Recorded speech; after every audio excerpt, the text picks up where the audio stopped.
Ayan, what's up dribblers at mga shooters, kamusta?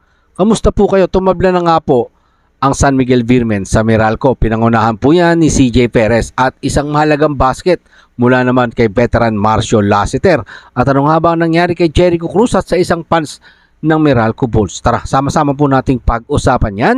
Matapos po akong maglambing sa inyo ng isang like, share, comment down below and don't forget to subscribe and hit that notification bell button para updated po tayo sa ating mga video. Binura nga po ng San Miguel Beermen ang 5 puntos na kalamangan sa huling 5 minuto para angkinin ang kailangan nilang tagumpay sa Game 2 ng PBA All-Filipino Cup. Laban po yan sa Meralco Bulls kagabi. Pinangunahan nga po ni CJ Perez ang panalo ng San Miguel Beermen habang si Super Marcio Lassiter ay naghatid ng isang matapang na tikada sa isang booming 3 points nang talunin nga po na nagdidefensang San Miguel Beermen ang Meralco Bulls 95-94 sa Game 2 ng PBA All-Filipino Cup. Diyan po yan sa loob ng Smart Araneta Coliseum. Maliban po dyan, nagbuo si CJ Perez ng kanyang playoff career high na 34 points. Kabilang po ang isang clutch 3 points sa nalalabing 22 segundo sa orasan. Nagbigay daan po yan sa Beermen para magsara ang 92-93 na kalamangan. Na-set up din po para sa kanyang sariling step back 3 points si Super Marcio Lassiter mula sa kaliwang bahagi ng court sa nalalabing 13.2 seconds sa natitirang oras para maagaw sa Meralco ang dapat sana ay 2-0 bentahe. Pero hindi nga po yan pinayagan ni CJ Perez at Super Marcio Lassiter.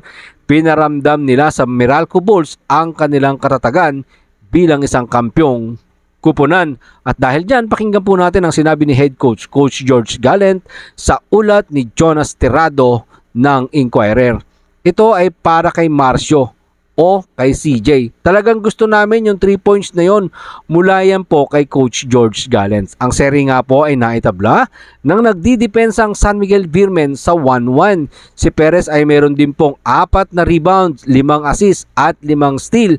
Nang wakasan ng Beermen ang 5-point deficit 81-86 pagpasok po yan ng huling 5 minuto ng aksyon. Si Don Troliano ay umiscore din ng back-to-back basket para magpasiklab sa mini-run ng San Miguel Beermen 8-2 at mabawi ang kalamangan 89-88 sa may natitira pong oras na 1 minuto at 22 segundo. Pero agad namang bumawi itong si Bong Quinto gamit ang baseline floater bago si Chris Banchero naman ay nagbigay ng crucial na triple para po yan sa 93-89 kalamangan.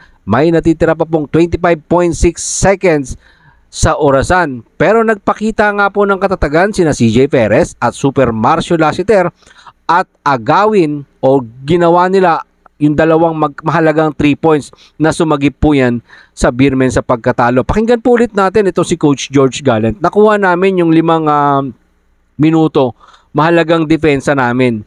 Nabasa namin yung mga gagawin ng Meralco sa huling 5 minuto. Sa tingin ko, meron kaming 2 or 3 pagpigil sa kanila na nagbigay daan sa amin para sa pass break. Mula po yan kay Coach George Gallant. At ito po yung dagdag na pahayag ni Coach George Gallant. Sa ulat pa rin po yan ni Jonas Tirado ng Inquirer.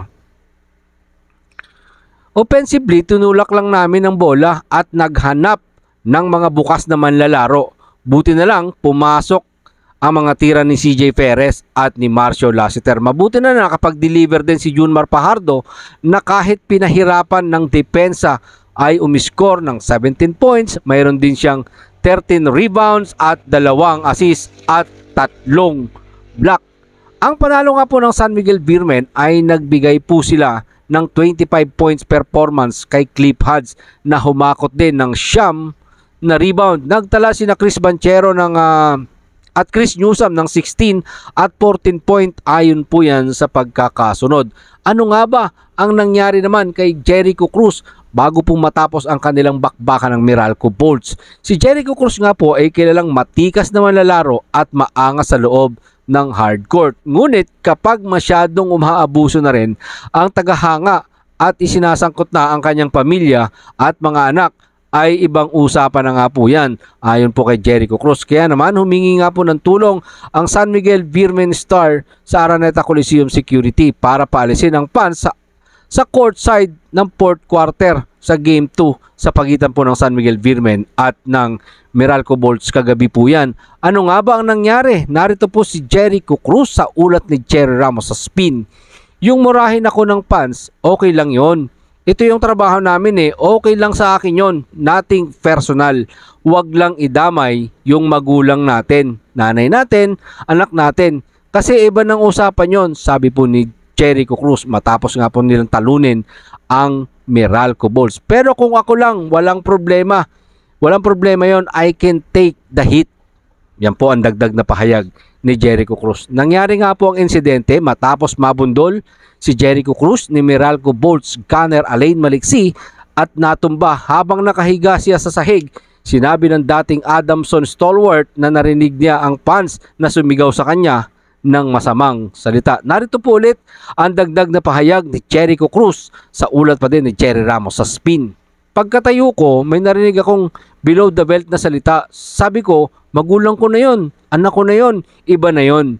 Kaagad namang humingi ng tulong ang coaching staff ng San Miguel Beermen at tinawag ang stadium security para paalisin ang nasabing fans. Narito po rin si Jericho Cruz sa ulat pa din ni Jerry Ramos sa spin. Siyempre, hindi naman ako basta susugod.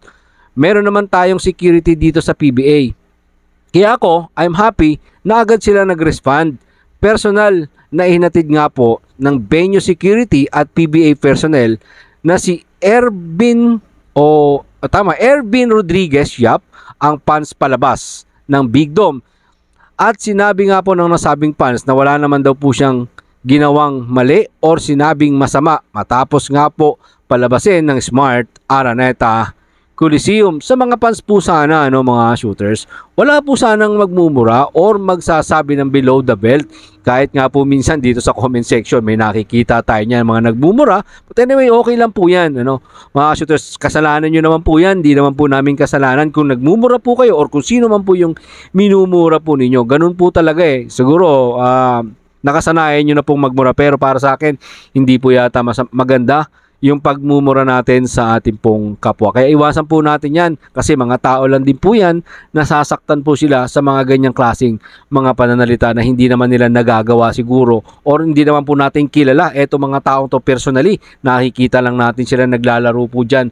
Kaya kung sana mga shooters, wala po sanang murahan. Eto pa po ang dagdag na ulat ni Jerry Ramos at pahayag ni Jericho Cruz. Okay lang na murahin ako, trabaho namin ito. Pero wag lang idamay ang family ko, ibang usapan na yan. Mga shooters, tama naman, Okay lang na murahin siya, pero kung naidadamay na siguro talaga yung anak or family, nanay, etc. Medyo hindi na po talaga magandang pakinggan para sa isang player na nadadamay ang kanyang pamilya. Ayan po, maraming po salamat sa inyong panonood. Ano man po ang inyong maging opinion, pag-usapan po natin yan dyan sa comment section. Ingatin, God bless everyone. Adjourn.